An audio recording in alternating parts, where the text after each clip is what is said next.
আসসালামু আলাইকুম, কেমন আছেন সবাই? এটা হলো কাউনের পায়েস। অনেকেই আছেন আমার মতন যারা কাউন চিনেন না। এটা অনেক জায়গায় গ্রামে বিশেষ করে পাওয়া যায়। এখন তো প্রায় জায়গায় পাওয়া যায় না। কিভাবে এটা করলাম চলেন দেখি।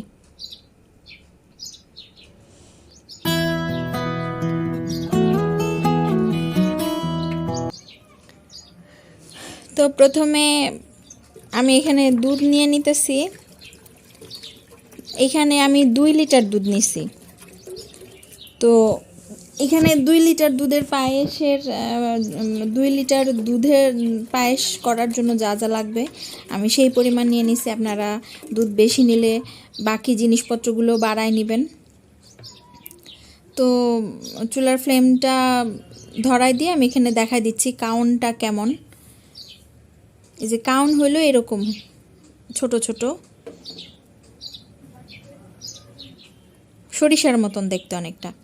তো দুধগুলো এখন জাল দিয়া একদম 2 কেজিরে আমি 1 কেজি করে ফেলবো। 1 কেজি হয়ে যাওয়ার পরে তারপরে হলো বাকি কাজ। এর আগে আমি আর দুধের মধ্যে কিছুই দিব না। তো আপনারা একটু ধৈর্য নিয়ে দুধটা জ্বালায় নেবেন। তো দুধটা যখন 1 কেজি পরিমাণ হয়ে আসছে তখন আমি কাউনের চালগুলো ধুইয়া এটার মধ্যে দিয়ে দিব। এই সময় আমি ধুইয়া সঙ্গে সঙ্গে দিয়ে দিছি। এই চালটা ভিজা রাখার কোনো প্রয়োজন নাই। তো এখানে আমি দেখাই, এখানে হলো 1 কাপ গুঁড়া দুধ আর 1 কাপ নর্মাল পানি, রুম টেম্পারেচারের, কোনো গরম না কোনো কিচ্ছু না। পানির সাথে গুঁড়া দুধটা মিলায় রাখছি। এটা আমার পরে কাজে লাগবে। আগে মিলায় রাখলাম, তাহলে হলো ছোট ছোট যদি কোনো লাম্পস থাকে সেগুলো নরম হয়ে যাবে। তা এখন কাউনের চালটা দিয়ে আমি লো টু মিডিয়াম ফ্লেমে ঢেকে রাখবো যতক্ষণ চালটা সেদ্ধ না হয়।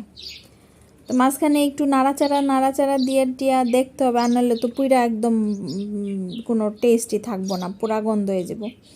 দেখেন আমার আমি মাঝে মাঝে নাড়াচাড়া দিয়ে রাখছি, কি সুন্দর সর, ওই যে মাঝখানে সর, এই যে সর জমছে। তো যাই হোক, এই পর্যায়ে আমি গুঁড়া দুধটা দিয়ে দিব, যেটা হলো গোলায় রাখছিলাম। গুঁড়া দুধটা দিলে হলো পায়েসটা সুন্দর ক্রিমি একটা ভাব আসে। তো আমি এখানে এই পায়েসের জন্য চিনি দিব। আপনারা চাইলে কন্ডেন্স মিল্কও দিতে পারেন। তা আমি এই পর্যন্ত দুধের মধ্যে আর কিছুই দিই নাই। কারণের চালটা সেদ্ধ হয়েছে, পরে ওই গুঁড়া দুধটা যে মিলা রাখছিলাম ওইটা দিয়ে দিছি। এখানে দেখেন এই যে সর, তা আমার জামাই সরটা পাইলে তো একলা খেয়ে নেব। এই কারণে আমি চালাকি কইরা সরটার এখন ছোট ছোট করে টুকরা করে ফেলবো। জামাইরা আর একলা খাইতে দিব না। এত কষ্ট করে রান্না করছি, শেষে মজা যে এই জিনিসটা এটা একলা খেয়ে নেব। যাই হোক, এই পর্যায়ে আমি চিনি দিয়ে দিব। এখানে যে যেমন মিষ্টি পছন্দ করেন সে তেমন চিনি দিয়ে নেবেন। এখানে কোনো কিছু না, একটু টেস্ট করে দেখা দিবেন। আপনারা চিনির বদলে কন্ডেন্স মিল্কও দিতে পারেন, কোনো সমস্যা নাই। একটু টেস্ট করে দিতে হবে। যখন দেখবেন এরকম বড় বড় বাবল আসা শুরু করছে, সেই পর্যায়ে আমি চুলা বন্ধ করে দিব। আমার রান্না হয়ে গেছে, আমি আর রান্না করব না। এই তো এখন হলো দেখেন, এটা হলো ফ্রিজ থেকে বের কইরা নেয়ার পরের অবস্থা। আমি বাটিতে নিয়ে তারপর ফ্রিজে রেখে দিয়েছিলাম।